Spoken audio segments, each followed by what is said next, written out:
So what is this actually about when people say that through this thing called law of attraction, somehow by changing how you think about the world, you can change the world itself? And I want to talk about this topic today, why it is actually powerful to change your mind, and through that you have an influence on the world. But it may not be in the way you think it is. It is nothing magical happening there, where they say, like in this book, The Secret, where you just have to think about it and then it will become reality. It's a little subtler than this. It's a little bit different. It's not so much that you can only think things into existence. At least that's my current understanding. From what I understand, we can see our mind basically as a huge filter on reality. And you can imagine this by looking back to your experience, maybe when you went skiing or you had these glasses where they are having different colors, different, maybe orange or yellow or green, and you wear these glasses for a few hours, and then after some time you even forget that you are looking through this filter, which is like changing everything that you see. This becomes very quickly your new normal, and only when somebody points it out to you that you recognize that in that moment, that actually, oh yeah, everything is orange. But usually you don't really notice anymore, and that's very quickly. But that, you have to imagine your mind is like a filter on a whole nother level, where it's like influencing everything that you perceive, and it is so total that actually the filter is part of the process.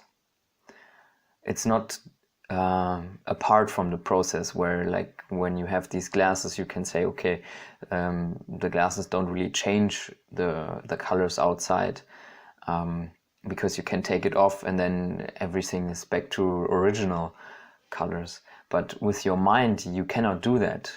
The mind is like integrated in the process of reality, and so there are two distinctions. There's what is actually real, what is physical in the outside world, which mind has no influence over, is my current understanding. But then the much larger thing that we perceive and see as real is actually not real. It's our concepts about the world. And this is where this kind of law of attraction applies, because then usually when it's talked about, it's kind of left under the surface, that you just have to change your thinking, and by that influence how actually you see the world. And it's not how the world will change through that. It's rather how you can change your concepts about the world. And if you are not aware of this distinction between what is real and what is your concepts, then it might actually look like, oh yeah, my thinking process, me thinking differently changed the world. But that's actually not how it works. But a lot of situations, or in every situations, your interpretation and contextualization is a process that the mind is doing, and that is something you yourself have control over. But what you have to do in order to get to that level of understanding and insight, you have to actually really get a feeling for what is interpretation and what is real, and that's a long process. For example, you are watching this video right now, you see my face, and then you immediately think that, oh yeah, I'm seeing a human being, and that's already interpretation. What you're actually seeing is some different shades of color, you hear some sounds, and that's actually all happening on a screen.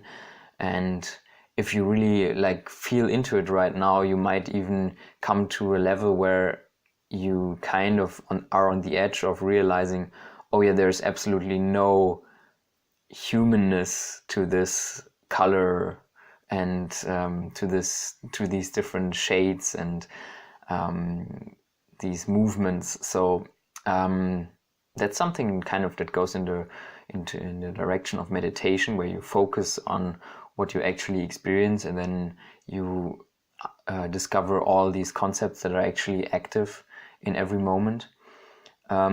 So we could say by changing the filter, which is your mind, you change also the world, because this is a very large part of what we receive and experience. And then actually we think ourselves, usually we are separate from that process that's happening, what we are experiencing. But once we realize that we are actually that process that's going on, then we also get to another level of understanding, where we see where our influence in this process is possible. And then also on another level, you could say what you experience out there in the world through your concepts is a reflection of your mind. So if you see it that way, changing your mind changes the outside world, because how you reflect what you receive and experience will change, and that will in turn change again the reaction of the outside world, especially in social relations, to you. So there's another way this actually applies. And then we are free to recontextualize our experience. Usually our context we think as given and obvious and set in stone, but that's not how it actually is. It is a process of learning to come to a context, and that context has been your whole life.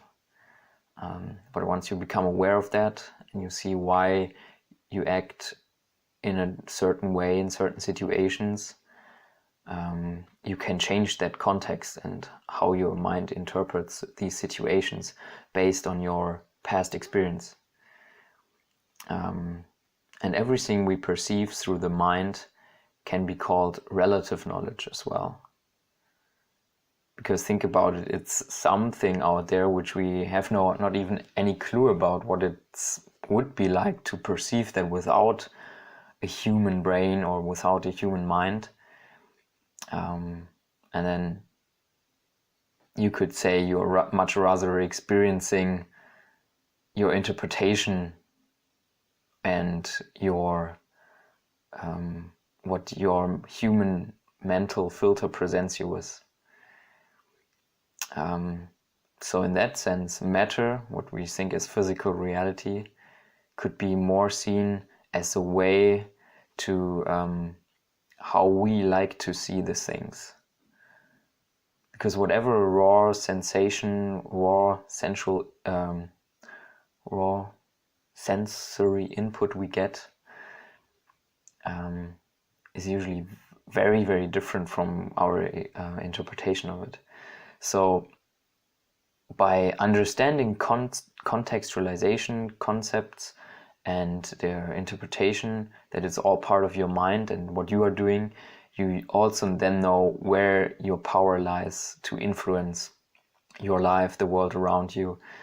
And this was my insight for today. I hope you liked this one, and please let me know in the comments down below, and see you in the next video.